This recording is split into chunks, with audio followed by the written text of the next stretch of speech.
지난주에 있었던 일입니다. 이제 한창 이 본문을 가지고 설교를 준비하고 있는 그 어간인데요. 어느 청년으로부터 등기 편지가 한 통이 배달이 된 겁니다. 그 편지 안에 보니까 돈이 들어 있는데요. 적은 액수가 아닙니다. 167만 원. 그래서 이 5만 원권, 만 원권 이렇게 해가지고 두툼하게 그 167만 원의 돈이 들어 있는데요. 그 보니까 또 손편지도 썼더라고요. 정성껏 손으로 편지를 썼는데 앞부분에만 좀 읽어드리겠습니다. 내용이 이렇습니다. 저는 서울에서 교회를 다니고 있는 20대 청년입니다. 교회에서 돈 문제로 집사님과 목사님이 구설수에 올랐고 지금은 관로하고 사람 바라보지 않는 신앙이 되기 위해 기도했습니다.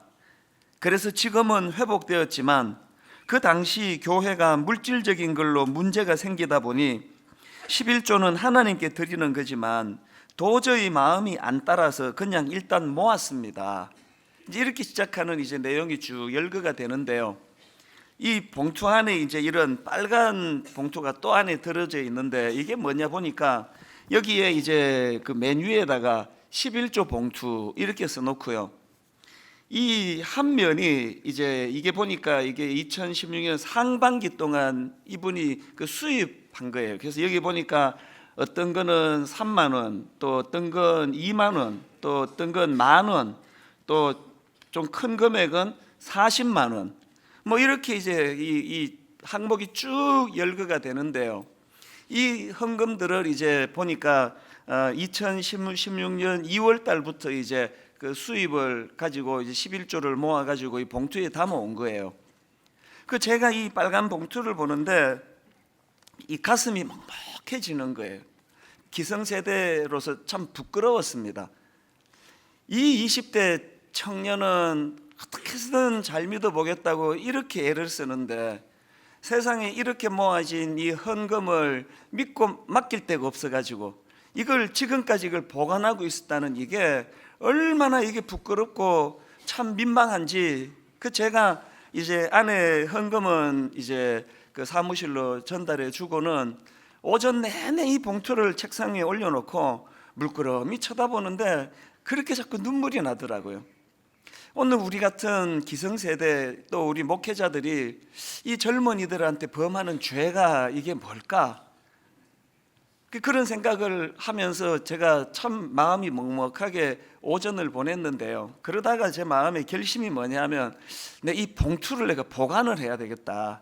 내가 이 봉투를 책상 서랍에 넣어놓고 가끔씩 꺼내보면서 정말 내가 이렇게 애쓴 우리 젊은이들, 우리 청년들에게 부끄러운 목사는 되지 말아야 되겠다. 은퇴할 때까지 정말 내가 이 청년들 보기에 부끄러운 그런 목사가 되지 않는 차원에서 이 봉투를 내가 좀 자기 다짐하는데 이걸 좀 내가 사용해야 되겠다.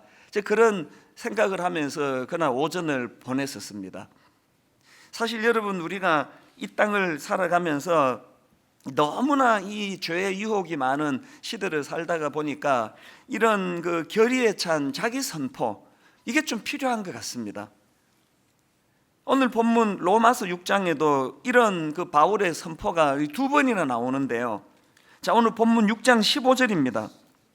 그런즉 어찌하리요 우리가 법 아래에 있지 아니하고 은혜 아래에 있으니 죄를 지으리요 그럴 수 없느니라. 이 자기 선포 아닙니까? 죄에 대한 이건 이미 그 앞에 6장 1절 2절에서 벌써 선포한 내용인데 반복한 거예요. 6장 1절을 한번 보십시오. 그런즉 우리가 무슨 말을 하리요 은혜를 더하게 하려고 죄에 거하겠느냐 그럴 수 없느니라. 죄에 대하여 죽은 우리가 어찌 그 가운데 더 살리요. 제가 이 봉투를 내가 좀 보관하면서 내가 가끔씩 꺼내보면서 내가 정말 부끄러운 목사가 되지 말아야 되겠다고 결단하는 이게 일종의 저 스스로를 향한 경고요 또 자기 선언이라면 오늘 바울이 우리에게 보여주는 신앙의 모범이 뭡니까? 이 죄의 유혹이 많은 시대를 살면서 이제 하나님의 은혜 아래에 있는 우리는 죄에 대하여 더 이상 내가 끌려다니지 않겠다. 결코 그럴 수 없느니라. 이런 자기 선포가 필요하다는 거예요.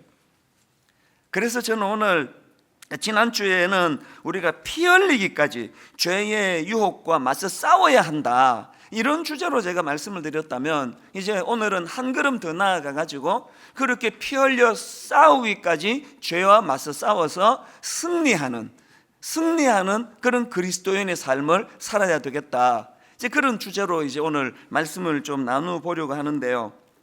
자, 오늘 본문을 중심으로 해가지고 살펴보니까 우리가 이 죄와 싸워 이기기 위해서는 이 두 가지 사실을 꼭 기억해야 한다는 것을 제가 발견을 하게 됩니다. 자, 여러분, 우리가 죄와 싸워 이기기 위해서 기억해야 될 첫 번째가 뭐냐? 죄와 싸워 이기기 위해서는 이 신분의식의 회복이 필요하다는 거, 이 신분의식의 회복. 자, 본문 17절 18절입니다.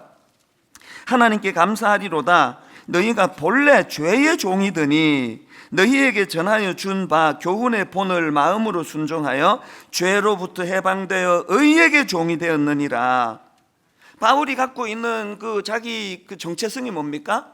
내가 전에는 본래 나는 죄의 종이었는데 하나님 은혜로 이제 나는 죄로부터 해방되어 의에게 종이 되었다. 나는 의의 종이 된 사람이다. 이게 바울의 자기 신분의식 아닙니까?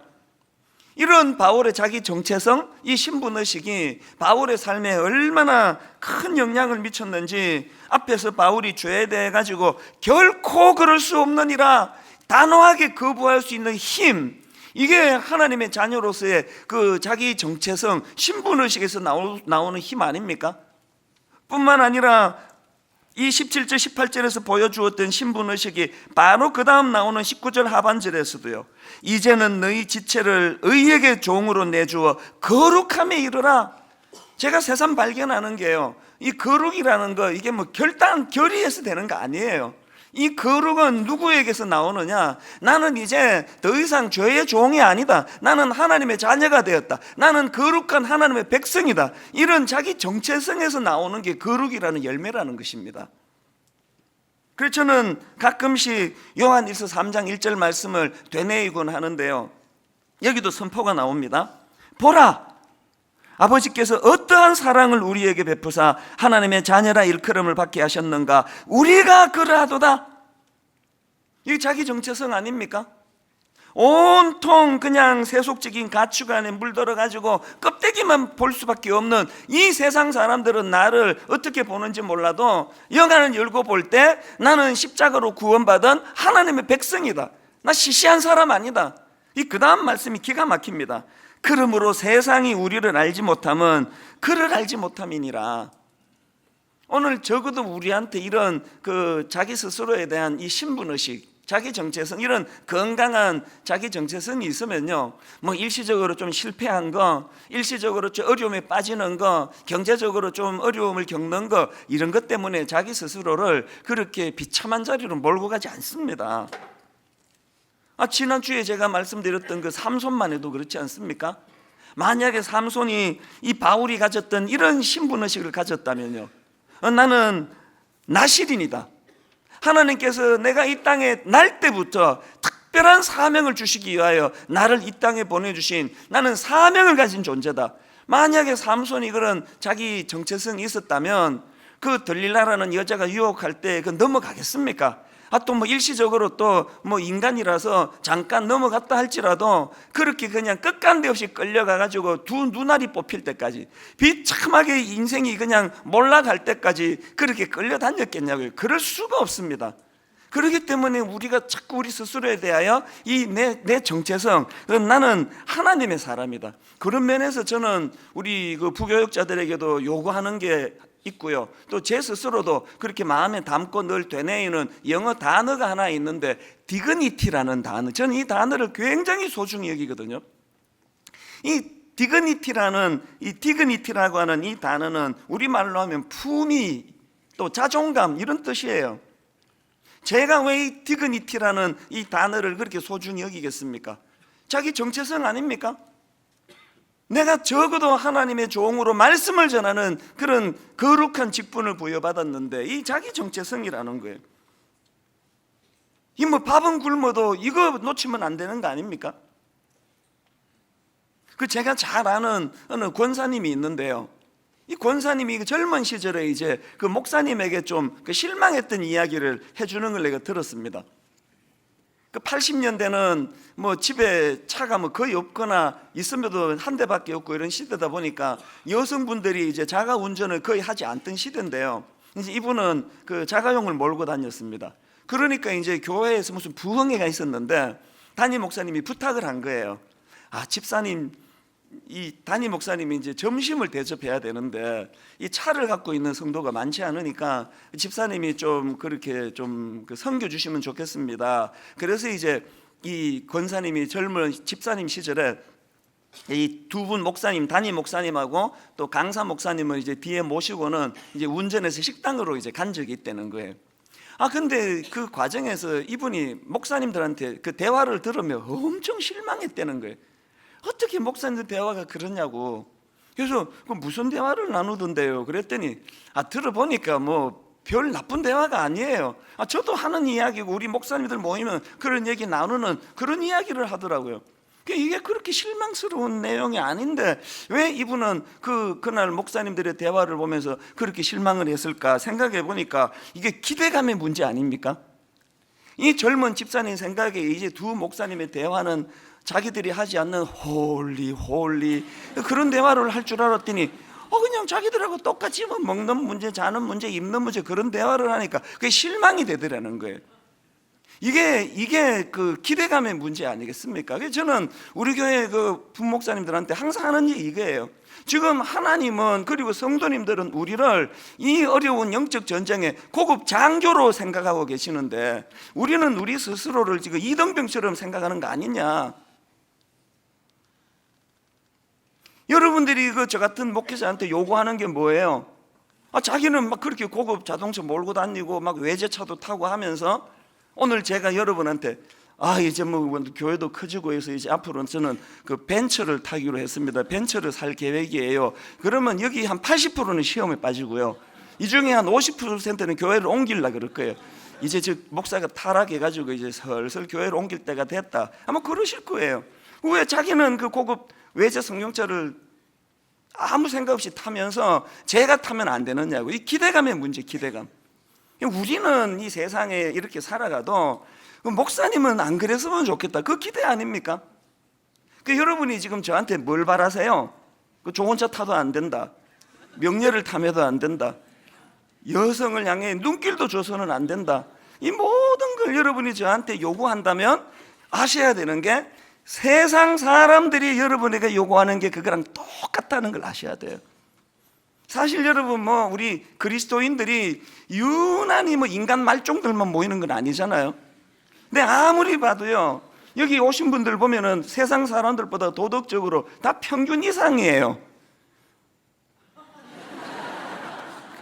아닌 분이 한 두 분 계시긴 한데 아마 분명히 아마 표본 조사해 보면은요 예수 믿는 사람이 세상 사람들보다 더 그렇게 손가락질 받을 만큼 아주 부도덕하지 않습니다. 그런데 왜 이렇게 죽도록 욕을 먹느냐고요. 왜 이렇게 죽도록 욕을 먹느냐? 이게 기대치의 문제예요. 기대치. 우리는 예수 믿는 사람은 밥 안 먹고 사나? 돈 안 필요하나?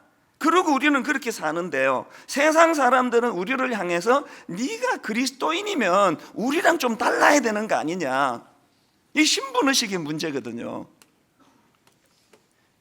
우리가 죄와 싸우기 위해서 회복해야 되는 가장 중요한 의식이 있다면 이 자기 정체성의 신분의식. 저는 그게 실제적으로 내 삶에서 많은 도움을 주는 걸 느낍니다. 운전하고 가다가 보면은 막 열받게 하는 운전자들이 한둘입니까? 세상에 그냥 그렇게 급브레이크하게 만들고 막 쏙쏙 끼어들고 이러면요 또 제가 또 이게 다혈질, 한성질하는 거 아닙니까? 열받아 가지고 그냥 퍼부어 주려고 차문을 내리다가 참 나 목사지. 그래서 도로 올린 적이 한두 번이 아니에요. 이게 신분의식이에요. 이게 본능적으로 혈기가 날 때 그냥 맞상대 가지고 막 들이퍼붓고 싶어 가지고 문까지 실제로 내리는 것까지 가다가 외모를 슬그머니 도로 올리겠습니까?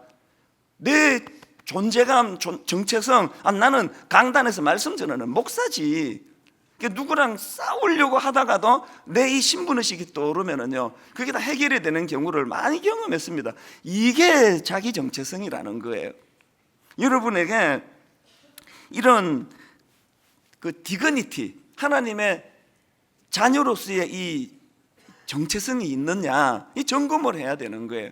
그런 면에서 저는 성경에서 제가 참 두려워하는 성경 구절이 하나 있는데요, 요나스 1장 6절입니다. 선장이 그에게 가서 이르되 자는 자여 어찌함이냐, 일어나서 내 하나님께 구하라. 혹시 하나님이 우리를 생각하사 망하지 아니하게 하시리라 하니라. 이 말씀의 배경이 어떠냐 하면은요, 지금 선지자라는 요나가 하나님 말씀에 불순종해가지고 니느웨로 가라는 말씀의 정반대길 다시스로 지금 도망가고 있는 중에 배를 타고, 그러다가 풍랑을 만나 죽을 고생하는 와중에 이게 지금 하나님 안 믿는 선장에게 하나님의 종이라는 선지자 요나가 꾸지람 듣고 있는 장면이에요. 자, 배경을 이제 아시고 우리 6절을 다시 한번 보세요. 요나스 1장 6절. 선장이 그에게 가서 이르되 자는 자여 어찌함이냐, 일어나서 내 하나님께 구하라. 야, 이 비참한 상황 아닙니까? 세상에 그 선지자라는 사람이 하나님 안 믿는 사람에게 그 하나님 똑바로 믿어라 이거 아닙니까? 그 제 생애에 정말 이런 일은 내가 일어나지 않기를 바랍니다. 제가 도덕적인 무슨 짓을 저질러 가지고 안 믿는 사람에게 너 목사질 똑바로 해라, 내가 이런 손가락질을 받는 일이 내 인생에 일어나지 않기를 바란다는 거예요. 그러나 여러분, 가슴 아프게도 오늘 한국교회의 현실을 보면은 바로 이 요나스 1장 6절 말씀이 충만한 상황 아닙니까? 지금 세상이 교회를 얼마나 꾸지람합니까? 세상이 교회를 얼마나 비난합니까? 교회 정신 차리라고, 지금 맛을 잃은 소금 같다고, 빛을 잃은 전구 같다고. 이게 너무너무 우리 자존심을 상하게 하는 이 현실을 하나도 자존심이 안 상한, 그게 병든 거예요. 자존심이 찢어져야 돼요. 수치로 가득 차야 돼요.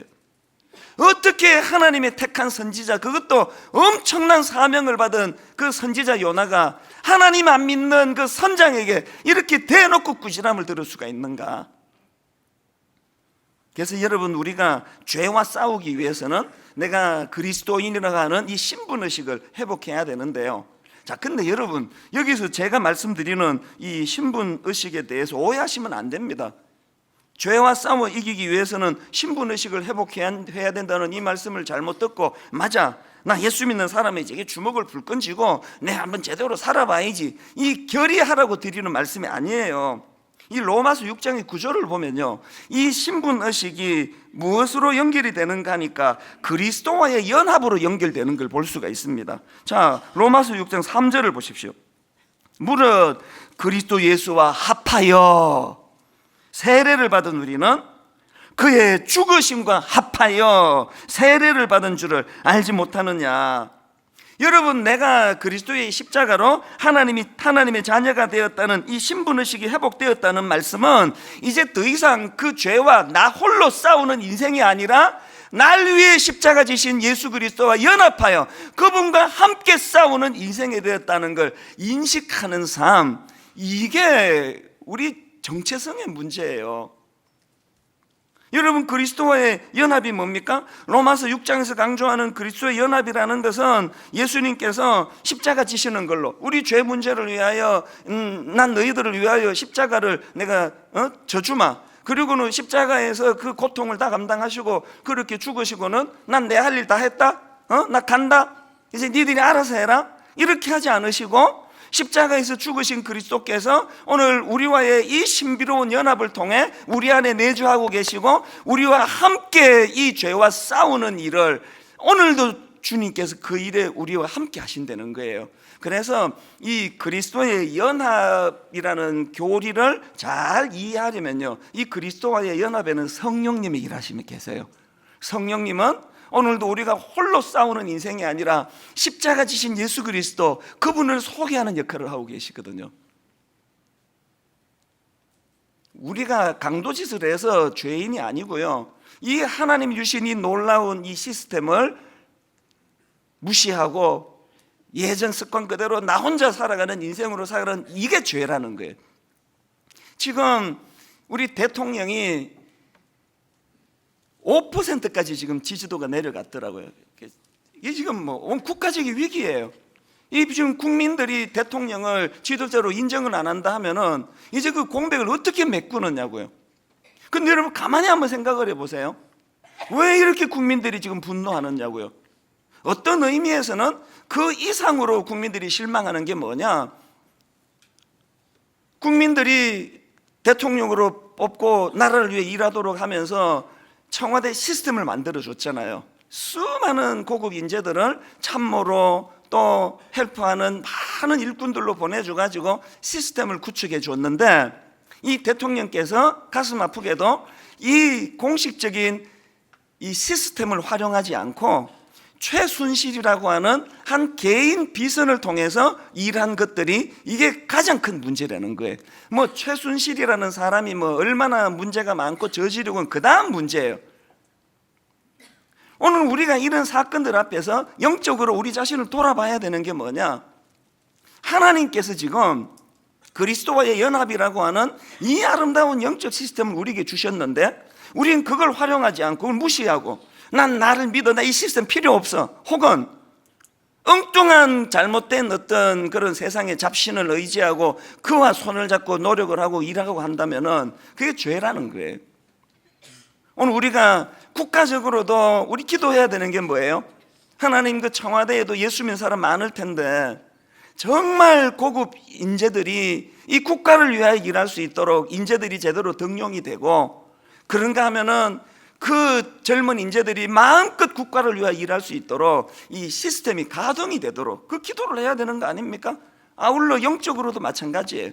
그리스도의 연합이라는 이 시스템이 가동이 돼서 이제 나 홀로 싸우는 죄와의 싸움이 아니라 내 안에 계시는 예수 그리스도, 그분과 연합하여 이제 홀로 싸우는 싸움에서 맛보지 못하는 이 죄의 세력을 싸워 이기는 능력을 맛보는 그런 저와 여러분 되시기를 바랍니다.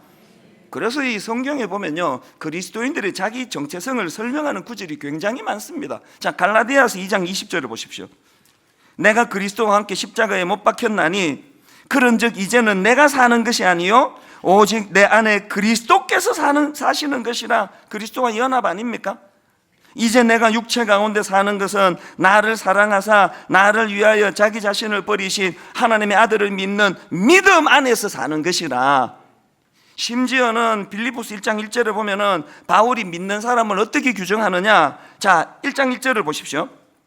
그리스도 예수의 종 바울과 디모데는 그리스도 예수 안에서 빌립보에 사는 모든 성도와 또한 감독들과 집사들에게 편지하노니, 여기 보니까 바울이 성도를 어떻게 규정합니까? 그리스도 예수 안에서 예수와 함께 사는 존재, 이렇게 규정을 짓는 거 아닙니까? 그래서 내가 하나님의 자녀가 되었다는 내 이 신분의식이 확인되는 순간 내 안에 시스템이 바뀌어져야 돼요. 홀로 운영하는 인생길이 아니라 내 안에 계시는 그리스도와의 연합, 그리스도와 더불어 그리스도와 함께 십자가를 졌고 그리스도와 함께 살아났으며 그리스도와 함께 죄와 더불어 싸우는 그런 믿음의 성도님들이 되시기를 바랍니다. 자, 그런가 하면은 두 번째로 죄와 싸워 이기기 위해서 하나 더 기억해야 되는 게 뭐냐, 이 결과의 심각성을 직시해야 한다는 사실입니다. 오늘 본문에서 강조하는 게 뭡니까? 하나님이 우리에게 자유의지를 주셨다는 거예요. 얼마나 감사한 일입니까? 하나님은 우리를 그저 로봇 취급하지 않으세요. 니들은 생각도 하지 말고 아무것도 꿈도 꾸지 말고 그냥 그 태엽 감아주면 움직이는 로봇처럼 살아라, 이렇게 하지 않고 우리를 인격적으로 대해 주셨어요. 바로 그게 19절에 나오는 내용입니다. 19절을 보십시오. 너희 육신이 연약함으로 내가 사람의 예대로 말하노니 전에 너희가 너희 지체를 부정과 불법에 내주어 불법에 이른 것 같이 이제는 너희 지체를 의에게 종으로 내주어 거룩함에 이르라. 여러분, 여기 두 번에 걸친 내주어가 뭘 이야기합니까? 선택권을 줬다는 거예요. 우리가 악을 선택해가지고 죄의 자리에 빠지든지 우리가 의를 선택해가지고 하나님의 자녀다운 삶을 살든지 모든 권한은 우리에게 주셨는데 중요한 게 뭐예요? 네가 선택하되 네 선택한 거에 대한 책임도 네가 져라예요. 이 굉장히 중요한 영적인 원리예요. 그래서 저는 전도서 11장 9절 우리 젊은이들에게 이 구절을 내가 소개하고 싶습니다. 이 젊은 시절에 여러분 전도서 11장 9절을 보십시오. 청년이여 내 어린 때를 즐거워하며 내 청년의 날들을 마음에 기뻐하여 마음에 원하는 길들과 내 눈이 보는 대로 행하라. 그러나 하나님이 이 모든 일로 말미암아 너를 심판하실 줄 알라. 이 균형을 잘 잡는 게 청년들이 해야 되는 일이에요.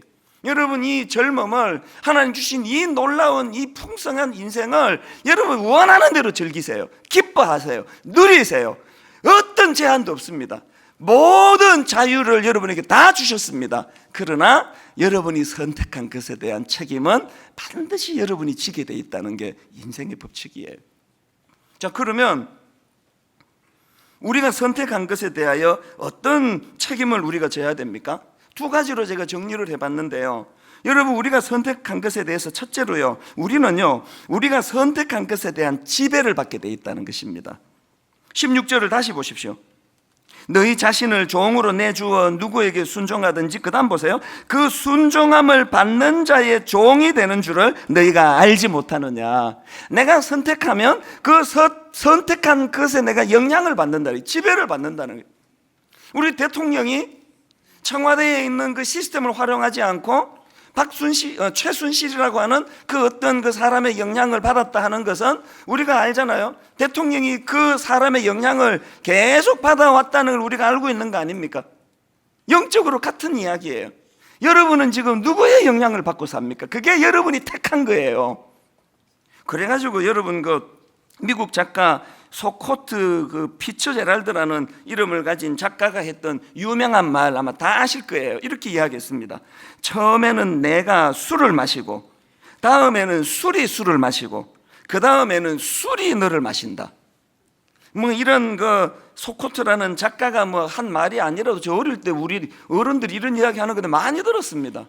나중에는 술이 너를 마신다. 뭐예요? 내가 술을 선택했더니 내가 술의 지배를 받더라는 이야기 아닙니까? 이건 죄 문제도 마찬가지예요. 탈무드에 이런 말이 있습니다. 죄악은 처음에는 손님처럼 겸손하지만 그대로 두면 주인 행세를 한다. 죄의 유혹은요, 손님처럼 달콤해요. 죄의 유혹은 끊을 수 없는 매력으로 다가와요. 그러나 내가 그것을 선택하는 순간 내 주인 노릇을 하는 거예요. 오늘 이 시대에 일어나는 일들을 한번 보십시오. 제가 최근에 아주 흥미로운 그 머리 기사를 하나 봤는데요. 머리 기사가 이렇습니다. 기껏 무료 와이파이를 깔았더니 대부분 포르노 사이트 접속. 이게 또 무슨 내용인가 봤더니요, 지금 구글이나 그 페이스북에서 이 저개발 국가를 상대로 참 좋은 일을 합니다. 이제 무료 와이파이를 지금 보급해서 인터넷을 마음껏 쓰도록 그렇게 해가지고 이제 그 저개발 국가 중에 하나인 인도에다가, 인도의 그 기차역 23군데에다가 무료 와이파이를 설치했대요. 그리고는 이제 시간이 지나가지고 이 사람들이 주로 어떤 그 사이트를 많이 들어가 보는가 봤더니 참 놀랍게도요, 인도 사람들이 무료 와이파이 대부분을 포르노 사이트에 들어가고, 이해가 안 돼. 아침에 출근하면서 그게 보여집니까? 그게? 기가 막힌 결과가 일어났다는 얘기예요. 뭘 이야기하겠습니까? 지금 현실적으로 이 죄의 권세에 끌려다니고 있는 현대인들의 모습을 그대로 보여주는 거 아닙니까? 여러분은 어디에 끌려다니고 있습니까? 그게 여러분이 선택한 거라는 거예요. 여러분이 그리스도의 은혜 아래 영향을 받으면 여러분은 그걸 선택했다는 뜻이에요. 오늘 이 시대가 얼마나 가슴이 아픕니까? 제가 아는 미국에 사는 어떤 젊은 부부, 참 신실한 부부인데요, 어떻게 하다가 이혼을 하게 된 거예요. 그게 참 저도 마음이 아팠는데, 그 아버지가 책임감이 강한 사람이니까 그 어린 아이들에게 너무 미안해하는 거예요. 막 너무너무 미안해, 어쩔 줄을 모르는데요, 그 아들이 이런 얘기를 하더니, 초등학교 다니는 애가 아빠를 위로해 주면서, 아빠 괜찮아. 자기가 자기 반의 그 클래스 애들을 다 이렇게 살펴보니까 부모님이 이혼한 애들이 반이 넘는다 그러더라고. 나만 그런 게 아니니까 아빠 괜찮다고 자기 아빠를 위로해 주는데, 그 어린애가 너무너무 대견하면서도 그 통계가 너무 가슴 아픈 거 아닙니까? 이 세상이 어쩌다 이렇게 됐을까요? 우리가 선택한 것에 대한 결과라는 거예요. 오늘 이 엄청난 성적인 죄악을 우리가 선택했더니 가정이 붕괴되는 죄의 올무에 지금 놓여있는 현실이라는 겁니다. 그래서 우리가 이 선택을 두려워해야 된다 그러는 거고요. 그런가 하면은 두 번째로, 우리가 선택한 것을 왜 두려워해야 되느냐? 우리는 우리가 선택한 것에 대한 결말을 두려워해야 돼. 결말. 자, 16절의 결말을 한번 보십시오. 너희 자신을 종으로 내주어 누구에게 순종하든지 그 순종함을 받는 자의 종이 되는 줄을 너희가 알지 못하느냐? 혹은 죄의 종으로 사망에 이르고, 이게 죄를 택한, 죄의 유혹을 택한 사람들의 결말이에요. 그 다음에 혹은 순종의 종으로 의에 이르느니라. 또 21절, 21절, 22절. 너희가 그때에 무슨 열매를 얻었느냐? 이제는 너희가 그 일을 부끄러워하나니 이는 그 마지막이 사망임이라. 그러나 이제는 너희가 죄로부터 해방되고 하나님께 종이 되어 거룩함에 이르는 열매를 맺었으니 그 마지막은 영생이라. 여러분, 이 결말의 차이를 아시겠습니까? 그리고 우리가 잘 아는 23절도 마찬가지입니다. 죄의 싹은 사망이요 하나님의 은사는 그리스도 예수 우리 주 안에 있는 영생이니라. 근데 여러분, 여기서 중요한 게 뭐냐 하면은요, 23절의 이 말씀을 다시 한번 보세요. 여기 보니까 죄의 싹은 사망이요 했는데, 이 싹이라는 것은요, 원어로 보면은 이 군인의 생계비와 관련된 단어예요. 그래서 여기 나오는 이 싹은 우리말로 하면 배급, 지불, 보상, 이런 뜻으로 번역할 수 있는 단어인데요, 그러니까 여기 나오는 싹시라는 단어는 이 명령에 순종한 대가로 주어지는 결과물이라는 거예요. 내가 죄에게 순종하면 사망이라는 결과물이 나온다. 내 행위의 대가가 나온다. 그런데 그 다음 나오는 이 하나님의 은사는 그리스도 예수 우리 주 안에 있는 영생이니라 할 때, 이 하나님의 은사는 영어 성경으로 보니까 gift라는 단어를 쓰는 거예요. The gift of God. 지금 앞에는 싹시라는 그 행위의 대가 지불이라는 단어를 사용하는데, 영생을 설명하는 데는 왜 gift라는 단어를 쓰고 있는가? 이게 너무나 중요한 말씀이에요. 내가 의의 종이 된 것, 하나님이 나를 의의 종으로 삼으신 것도 싹수로 얻은 게 아니라 선물로 얻게 됐다는 것. 그 결과로 내가 영생을 얻게 된 이것도 내 결과, 내 행위의 결과 싹수로 얻은 게 아니라 선물로 얻게 됐다는 거예요. 자, 이걸 정리하는 게 왜 중요한지 아시죠? 여러분, 내 어떤 행위로 얻게 된 구원이라면 뺏길 염려가 있습니다. 행위 나빠지면 뺏기는 거 아닙니까? 내 행위와 상관없이 자격 없는 자에게 선물로 주신 구원의 은혜이기 때문에, 여러분, 이런 걸 의식하고 죄와 싸운다 할 때 뭐가 달라지겠습니까? 뭐가 달라지겠습니까? 내 궁극적인 종착지, 내 마지막은 영생을 얻는, 하나님의 자녀가 되는, 변함없는, 변치 않는 은혜의 자리로 나는 들어가게 되었다는 이 확신을 가지고 죄와 싸운다 할 때는, 그래서 저는 이 설교를 준비하면서 그 찬양의 노랫말 한 구절이 머릿속에 맴도는 거예요. 때로는 넘어져도 최후 승리를 믿노라. 오늘 현실의 나 자신을 보면 참 부끄러운 거, 초라한 거, 죄에 넘어지고 부끄럽고 이런 것들이 많지만, 그러나 이런 초라한 내가 확신할 수 있는 건 뭡니까? 때로는 넘어져도 최후 승리를 믿노라. 이 확신을 가지고 죄와 싸워 나간다고 한다면 얼마나 우리 삶의 확신이 달라지겠냐는 그 얘기예요. 그래서 저는 영적으로 죄와 싸울 때 이 로마서 8장 37절부터 이거 꼭 기억하셔야 될 말씀입니다. 자, 로마서 8장 37절을 보십시오. 그러나, 여러분, 여기 나오는 그러나는 그 앞에 나오는 35절 36절을 바치는 말씀 아닙니까? 누가 우리를 그리스도의 사랑에서 끊으리요? 환난이나 공고나 박해나 기근이나 적신이나 위험이나 칼이라. 기록된 바 우리가 종일 주를 위하여 죽임을 당하게 되며 도살당한 양같이 여김을 받았나이다 한 것 같으니라. 그러나 이 모든 현실에 때로는 넘어져 엄청난 그 죄의 파상 공격 앞에 비참하고 초라한 자리에 빠져 있다 할지라도, 그러나 이 모든 일에 우리를 사랑하시는 이로 말미암아 우리가 넉넉히 이기느니라. 이 확신을 어떻게 가지게 됐느냐? 내 싹수로 얻게 된 구원이 아니라, 내 행위의 결과로 얻게 된 구원이 아니라 하나님의 기프트, 하나님의 선물로 얻게 된 구원이기 때문에, 그래서 여러분 그 다음부터 보십시오. 뭐를 확신하느냐? 내가 확신하노니 사망이나 생명이나 천사들이나 권세자들이나 현재일이나 장래일이나 능력이나 높음이나 깊음이나 다른 어떤 피조물이라도 우리를 우리 주 그리스도 예수 안에 있는 하나님의 사랑에서 끊을 수 없으리라. 오늘 우리가 여러분 이 하나님 앞에서 확신을 갖고 싸운다 할 때 내 현실은 부끄럽지만 내 현실은 초라하지만 그리고 이 확신을 가지고 나아간다 할 때 우리의 이 기대감, 여러분 제가 이 빨간 봉투를 손에 들고 내가 이걸 한 번씩 꺼내보면서 우리 젊은이들 앞에 절대 내 부끄러운 목사가 되지 않겠다는 이런 소망을 가지고 제가 죄와 싸운다 할 때 이것이 저에게 얼마나 드라마틱한 내 인생의 기쁨이 되겠냐고요. 저는 여러분 안에 싹스로 얻은 구원이 아니라 자격 없는 자에게 주신 하나님의 선물, 십자가를 통한 얻게 된 영적인 선물을 확신하고 최후 승리를 믿노라 확신하는 그런 저와 여러분 되시기를 바랍니다. 제가 지난주에 이 죄와의 전쟁을 선포하는 출정식이면 좋겠다고 말씀을 드렸는데요, 정말 우리 삶에 출정식이 벌어지면 좋겠습니다. 무슨 전의를 상실했는지 모르지만 우리 다시 한번 힘을 얻어 이제 한번 내가 하나님 내 죄와 싸워 이기기를 원합니다, 이런 결단으로요. 여러분 이 찬양 다 아시죠? 세상의 유혹 시험이 내게 몰려올 때에 나의 힘으론 그것들 모두 이길 수 없네.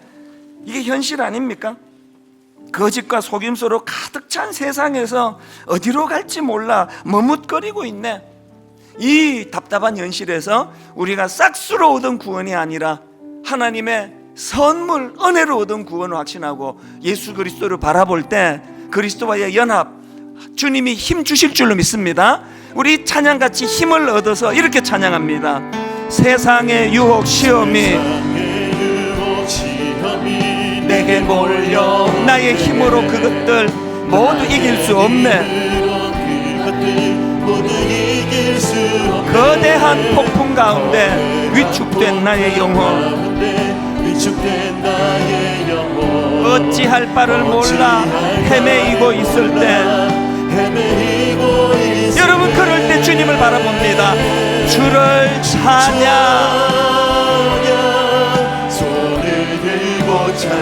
전쟁은 나에게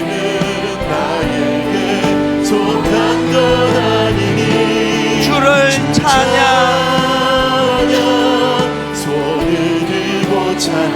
전쟁은 하나님께 속한 것이니 거짓과 속임수로 가득 찬 세상에서 어디로 갈지 몰라 머뭇거리고 있네. 공중의 권세 잡은 자, 지금도 우리들은 실패와 절망으로 넘어뜨리려 하네.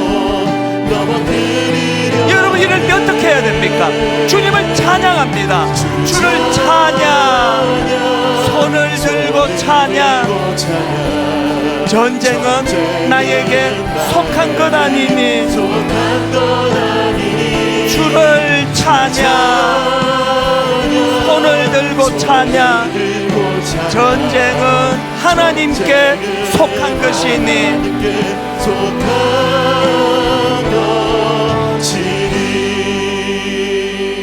여러분 이 3절의 가사가 이렇습니다. 주위를 둘러보면 아무도 없는 듯. 오늘 여러분 그 엘리야와 같이 낙심이 되는 게 이거 아닙니까? 이 엄청난 세속의 물결 앞에 목사고 장로고 권사고 할 것 없이 주위를 둘러보면 참 내 믿음의 이 영적 싸움에 용기를 주는 사람이 없어 낙심이 된다 할 때에 주위를 둘러보면 아무도 없는 듯. 그러나 믿음의 눈을 들면 보이는 분 계시네. 누가 보인다고요? 지금도 내 안에서 역사하고 계시는 사망과 어둠의 권세 물리치신 예수님, 그리스도와의 연합을 통하여 하나님 이제 나 홀로 싸우는 싸움이 아니라 이제 하나님 내 안에 계시는 예수 그리스도, 그분과 더불어 이 죄의 유혹과 싸워 이기기를 원합니다. 우리 3절 찬양할 때 한번 출정식하는 마음으로 하나님 앞에 결의하고 결단하며 우리 한 번 더 이렇게 찬양합니다. 주위를 둘러보면 아무도 없는 듯. 주위를 둘러보면 아무도 없는 듯. 믿음의 눈을 들면 보이는 분 계시네. 지금도 내 안에서 역사하고 계시는 사망과 어둠의 권세 물리치신 예수님, 그 주님을 찬양합니다. 주를 찬양, 손을 들고 찬양. 전쟁은 나에게 속한 것 아니니 주를 찬양, 손을 들고 찬양. 전쟁은 하나님께 속한 것이니 이 믿음 더욱 굳세라.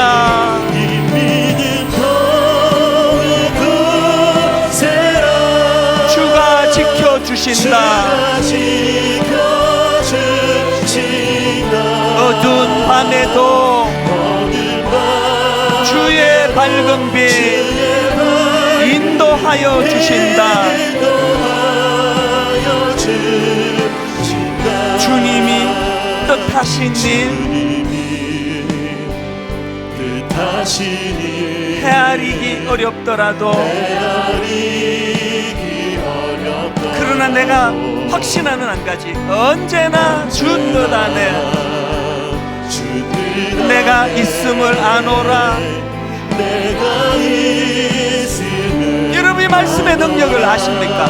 사랑의 말씀들이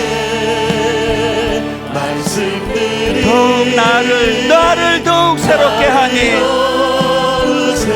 여러분 기억하십시오. 때로는 넘어져도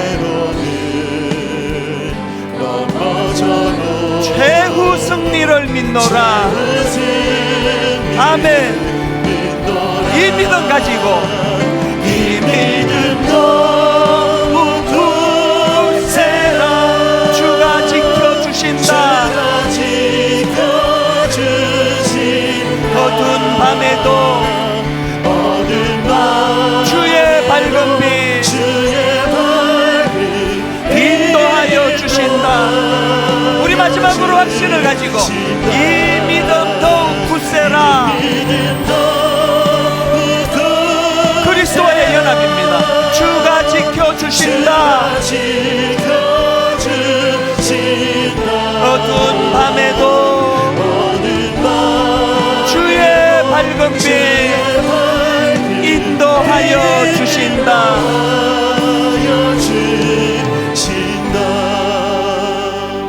여러분, 우리 자기 정체성을 회복하고 우리 한 번 더 전의를 불태우지 않겠습니까? 나 더 이상 내 죄에게 끌려다니지 않겠다. 더 이상 내가 이 죄가 나를 지배하도록 내 방치하지 않겠다. 그리스도와의 연합을 통하여 하나님 만들으신 놀라운 아름다운 시스템을 가지고 이제 내가 하나님 앞에 죄에게 전쟁을 선포하고 출정식을 벌이기 원하는데, 여러분 기도하기 전에 한번 저를 따라 큰 소리로 이렇게 선포해 주시기 원합니다. 때로는 넘어져도 최후 승리를 믿노라. 때로는 넘어져도 최후 승리를 믿노라. 우리 한 목소리로 같이 기도하시겠습니다. 살아계신 하나님 아버지, 때로는 넘어져도 최후 승리를 믿노라.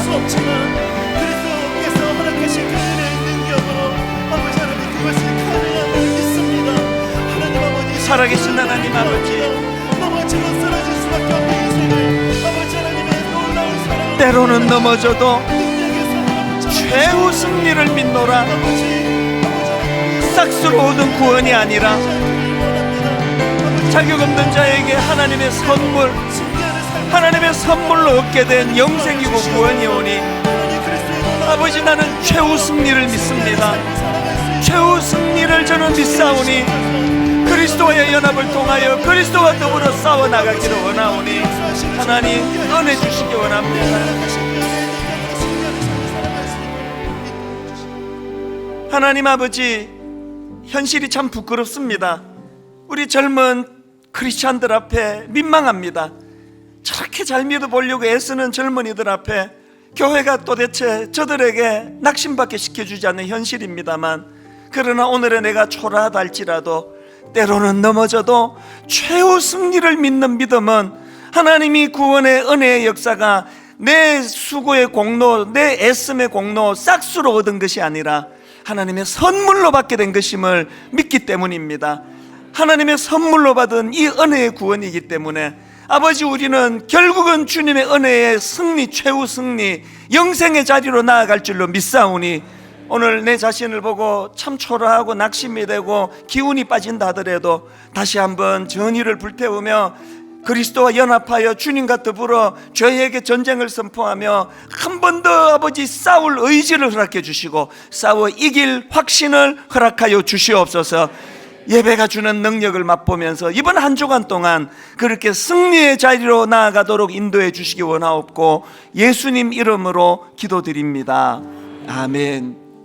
다 자리에서 일어나셔서 우리가 십자가 앞으로 나가야 됩니다. 보혈을 지나 하나님 품으로, 보혈을 지나 아버지 품으로, 보혈을 지나 하나님 품으로, 보혈을 지나 아버지 품으로, 보혈을 지나 하나님 품으로 한 걸음씩 나아가네. 존귀한 주 보혈이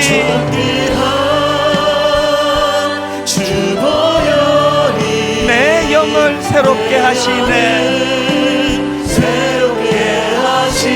존귀한 주 보혈이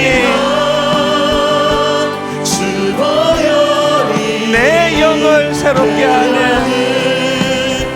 우리 한 번 더 이렇게 선포합니다. 보혈을 지나 하나님 품으로, 보혈을 지나 아버지 품으로, 보혈을 지나 하나님 품으로 한 걸음씩 나아가네. 우리가 확신해야 되는 한 가지, 존귀한 주 보혈이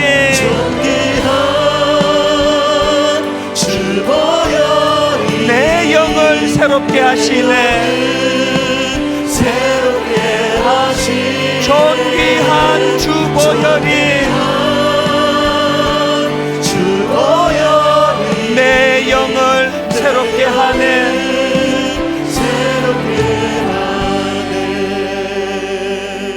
이 한 주간 동안 이 십자가 보혈의 능력을 맛보고 경험하고 누리는 아름다운 한 주간 되도록 인도하여 주시옵소서.